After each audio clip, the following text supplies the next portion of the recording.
one talking to me earlier. Researchers in Southampton who are working on a drug to alleviate the most severe symptoms of coronavirus are expanding the trial to include volunteers who'll take it at home. The drug is already used to help people who have multiple sclerosis, but it's now being tested as a vapour on COVID patients.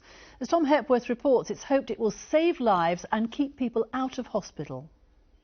67-year-old Kay Flitney was one of the volunteers who've been treated with the drug in hospital trials earlier this month. How has your breathing been?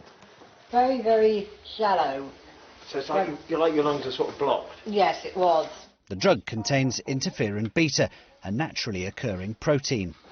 So when the lungs experience a viral attack, the cells in the lining of the lung produce this protein naturally, and it helps the immune system coordinate a response to that virus. Older people have lower levels, and research suggests that COVID viruses can suppress your ability to produce it naturally. What happens to a lot of people is they kind of trundle along the first week of the illness. Yeah, they're feeling a bit rubbish, but they're not doing too badly. And then they either get better, or a lot of people have this sort of dip where they suddenly get a lot worse. So that's what we're really trying to prevent, is people suddenly getting a lot worse. Researchers want to hear from over 65s and those over 50 with serious health conditions within a day or two of their first symptoms. And they've got to live within 40 miles of Southampton.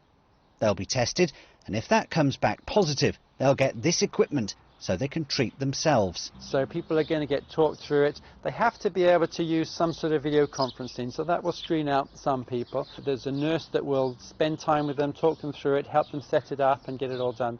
So yes, I'm confident we can do it. Are there sufficient cases within the community for the results of this trial to be meaningful? The numbers in the community are going down, as they are across the country, which is great. It's great for the country, but it does make it more challenging to recruit people. If the drug's found to be successful, it could help prevent hospitals from being overwhelmed if there's a second wave of infections. The team hopes to have the results later in the summer.